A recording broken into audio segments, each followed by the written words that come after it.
عظیم philosopher سقراط کا کہنا ہے، جو شخص اپنی زندگی کا جائزہ نہیں لیتا اور اپنے نفس کا احتساب نہیں کرتا وہ زندہ رہنے کے لائق نہیں۔ میں بھی جاہل ہوں اور میرے ارد گرد رہنے والے بھی جاہل ہیں، مگر فرق یہ ہے کہ میں اپنی جہالت کو جانتا ہوں اور وہ نہیں جانتے۔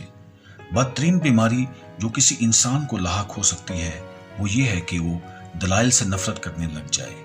ہر شخص چاہتا ہے کہ اس کی عمر لمبی ہو، مگر کوئی بوڑھا ہونا نہیں چاہتا۔ علم رکھنے والا اگر اس پر عمل نہ کرے تو وہ ایک بیمار کی مانند ہے جس کے پاس دوا ہے لیکن وہ استعمال نہیں کرتا۔ جو شخص روکھی سوکھی کھا کر بھی مطمئن رہتا ہے وہ سب سے زیادہ دولت مند ہے، کیونکہ اطمینان فطرت کی سب سے بڑی دولت ہے۔ شادی ہر صورت کرنی چاہیے۔ اگر آپ کو اچھی بیوی مل جائے تو خوشی ملے گی، اور اگر بری ملے تو آپ فلاسفر بن جائیں گے۔ اگر ہم اپنی مصیبتوں کا تبادلہ کر سکتے تو ہر شخص اپنی ہی مصیبت کو غنیمت جانتا۔ قابل رحم ہے وہ شخص جس کو مشورہ دینے والے لوگ جاہل ہوں۔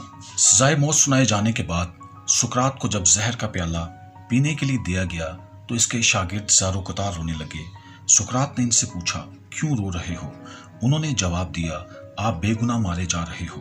سقراط بولا، تو کیا تم چاہتے ہو کہ میں گناہ کرتے ہوئے مارا جاؤں؟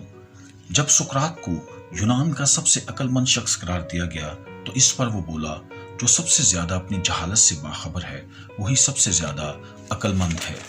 جو لوگ سب سے زیادہ مشہور ہوتے ہیں وہی سب سے زیادہ بے وقوف ہوتے ہیں۔ اچھے دماغ کے لوگ خیالات پر تنقید کرتے ہیں، درمیانے دماغ کے لوگ مختلف تقاریب پر تنقید کرتے ہیں، کمزور دماغوں والے لوگوں پر تنقید کرتے ہیں۔